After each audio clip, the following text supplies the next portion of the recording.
Hello ladies and gentlemen, I'm TWK Reviews, but before we begin this review of Clerks, I'd like to talk to you about my Plus Ultra patrons, Barbara Castaneda and Relica, to give them a huge thanks for their contributions. And of course, as I promised one of my friends, here's his book, New World by Greg Haynes, available right now on Amazon.com in both paperback and Kindle formats, so go check out those things! Hey!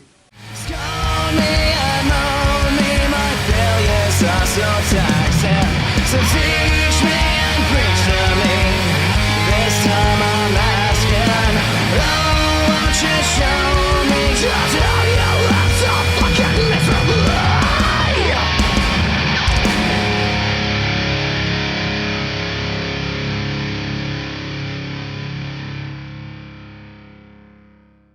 Clerks is, without a shadow of a doubt, one of my favorite movies of all time. And does it hold up after all these years? In fact, it's almost been 30 years, hasn't it? Oh, it makes me feel old. Oh. Anyways, does it hold up after all that time? I would say mostly yes, but also no. I mean, the parts that do is mostly due to the conversational style of writing, due to people talking about, well, whatever. This is easily what people remember most about the film, with the biggest example being when the protagonists, Dante and Randall, have a conversation regarding Star Wars. Randall, the cynical realist, prefers Return of the Jedi, whereas Dante, who is the residential sad sack of the pairing, he prefers Empire Strikes Back, lamenting that all Jedi had was a bunch of Muppets. "Oh, to be a Star Wars fan before the prequels must have been an absolute golden age." Although I'm sure there probably was still its fair share of toxicity in the fan base, but at least it wasn't so out in the open. On top of that, they also discussed the ethics of whether or not it was the right thing for the rebels to come in at the end of Return of the Jedi and blow up the Death Star a second time due to it being incomplete, and thus housing, non-Empire troops, which means it was also holding some just random independent contractors that are just hired to build the thing. Any contractor working on that Death Star knew the risk involved. If they got killed, it's their own fault. A roofer listens to this, not his wallet. I believe these conversations are remembered so fondly because, and correct me if I'm wrong, this is YouTube, someone is obviously going to correct me if I'm wrong. I mean, the thing is, I probably am wrong, but as far as I can tell, this is truly the first time a nerdy conversation was shown by being had by just two regular Joes. This wasn't the stereotypical nerd that you'd see time and time again in movies and television, but just two regular guys that just happen to be gigantic dorks. Another reason Clerks holds up so well is because anyone, and I do mean anyone, who has ever had to work with customers can relate to this movie wholeheartedly. I mean, sure, some of the stupidity might be slightly exaggerated, but I've had my fair share of D-bags in my line of work, and thankfully for me, I can just pass them off to the manager.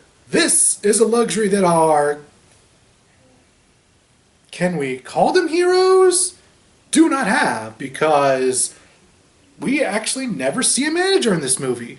That is, unless Dante and Randall actually are the managers of their respective stores, as they do have the keys to open them, but maybe they just have really good pull with management. Speaking of our two protagonists, let's talk about the real main one, Dante Hicks. Say the line, Bart!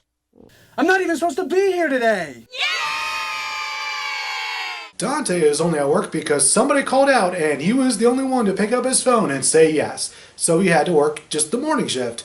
And then he gets a call from his boss saying that, he left for Vermont. So he's going to have to work from morning all the way until closing. Hooray. By the way, did I mention this film takes place in Jersey? Yeah, it takes place in New Jersey. Yeah, I highly doubt he's paid enough to do all of that work, really, which is probably why about partway through the film he closes up shop to play hockey on the roof. And then later on goes to a wake where Randall unfortunately fucks up everything. He fucks up everything. You knocked the casket over, for Christ's sake! I was just leaning on it. It was an accident. Like someone knocks a casket over on purpose? So the casket fell over. Big deal. Her fucking body fell out! Dante is not a saint, however. Throughout the entire film, he's pining on and on and on about his ex from high school who's getting married to his Asian design major, and this ex-girlfriend, I must tell you, cheated on Dante multiple times, where it's this thing where multiple characters constantly bring up. And yet his current girlfriend, Veronica, goes above and beyond for him. Well, did I mention that his ex-girlfriend's name is Caitlin? That's moderately important. By the way, the fact that multiple people call Dante out on his bullshit is one of the reasons why Kevin Smith is way above and beyond a lot of the hack writers and directors in Hollywood. At one point, Dante actually agrees to go on a date with Caitlin later on that night after his shift is all done and over, and literally the only thing that stops the date from happening is the fact that Caitlin accidentally has sex with a dead guy in the bathroom of the quick stop because the lights were off. Trust me, this is not nearly as bizarre as when you actually see it unfold within the film itself, I promise you that. Maybe. This puts her in a borderline catatonic state, which I think we can all find to be understandable. By the way, if you hear any chomping in the background, that's my cat eating his food. Professionalism, you're swimming in it! So eventually, Randall gets tired of all of Dante's bullshit, and he actually decides to tell Veronica, well, everything, really. And, I do declare I think she takes it rather well, all things considered. When she dumps you again, I want to laugh at you right in your face just so you realize that that was what you gave up our relationship for. I'm just glad that Randall had the balls to tell me since you couldn't. This causes our protagonist to have at it. You know, they just duke it out. Mostly by just throwing food at each other, really. And then they just keep doing that until they tire themselves out. And then they clean up. And then Randall leaves. And then the film just kind of ends. Kind of almost on a cliffhanger. Oh, of course, this was not the original ending of the film. The actual original ending had Dante dying, getting shot by a random burglar. So after complaints from people who actually watched the film, Kevin Smith was like, yeah, the ending sucks. So snip, snip, just end it right like 5 minutes beforehand. Which, while somewhat anticlimactic due to it feeling a bit cliffhanger-ish, I think actually works. I think the main reason it works in my head is because this whole movie just feels like a day in the life of two clerks where they just have to cope with whatever problems they face.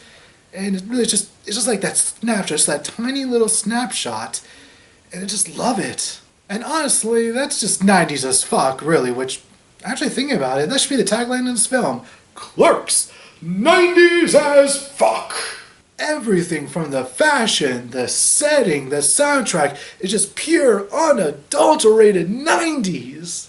Sure, video rental stores would exist until the early 2010s, but they really peaked in the 90s, and after that, it was just a slow downhill ride, unfortunately. And as a brief aside, thank you, Psycho Stick, for Rent in Peace. That one just, that would hit me right here in the feels, man. And that's one thing that might not hold up too well, is the fact that most people under the age of 25 may never have actually visited a video rental store in their lives. Which just makes this 30-year-old feel even older. I feel old enough as somebody who used to rent DVDs from Netflix, but I also used to own a Blockbuster membership card. Fuck! Another thing that doesn't hold up, and this one is just really major for anybody watching it with modern eyes, is really all the homophobia. Like to go down on you, suck you, line up 3 other guys, make like a circus seal. Ew, you fucking faggot. Who wound up in that dark bedroom with Brad? Your mother? Alan Harris. The two moved to Idaho together after graduation. They raised sheep. That's frightening. In light of this lurid tale, I don't even see how you can romanticize your relationship with Caitlin. She broke your heart and inadvertently drove men to deviant lifestyles. Come on, Soundball, let's get the fuck out of this fucking jib joint with this fucking faggot Dante. Yeah, this is filmed in 93, but dude, come on. Oh, just sounds so edgelordish. Oh.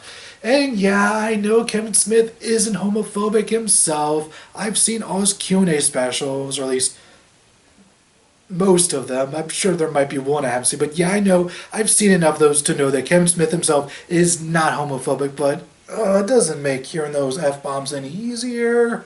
And I guess we'll round things out by talking about this movie's soundtrack, which might be one of the greatest movie soundtracks of all time. If you don't like it, you can fight me.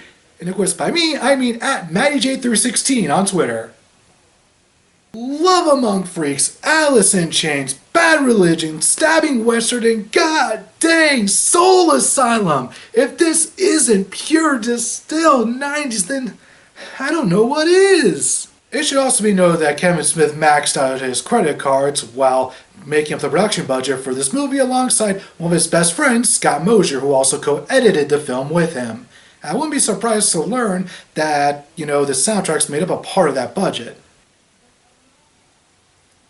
As it turns out, the music costs more than the entire movie's budget. Ooh, that's expensive. Guess Alice in Chains didn't come cheap even back then. I gotta say though, in the long run, it really worked out because every song is intact for the 10-year anniversary edition, which is generally the version of the DVD that I think most people own. As someone who is a wrestling fan though, I have had to endure so many wrestlers, from jobbers to main eventers, have their themes overdubbed with generic tracks because billionaire, let me just say that once again, billionaire Vince McMahon didn't want to shell out some money just so that we could actually hear the proper entrance themes. Not sure what the point of that was, other than to say that Kevin Smith rules and Vince McMahon can eat the stankiest, most rotten bag of rotten assholes. So, to sum things up, Clerks is still a pretty rad film. I mean, it's not perfect, but it's kind of like Mystical Ninja starring Goemon, where despite having some major flaws, it's still charming despite of that, at least for the most part. You guys know what I'm talking about. However, I still recommend it to anyone and everyone, especially if you work in any sort of customer service industry. Also, this is the first time I've watched this in a long time, actually, and did you know the end credits reference Dogma? Because I sure as hell didn't. I mean, talking about planning out a cinematic universe ahead of time. That is just, oof. MCU, eat your heart out. Before we leave, I'd like to thank my Class 1B patron, Casey and Moore. Thank you so much. If you'd like to know more about becoming a patron, patreon.com/TWK Reviews. That's patreon.com/TWK Reviews. So, have a wrestling game next time. Flicks I seek, and I would always find joy in the aisles, whatever I desired. Insidious and NES, Sega Genesis.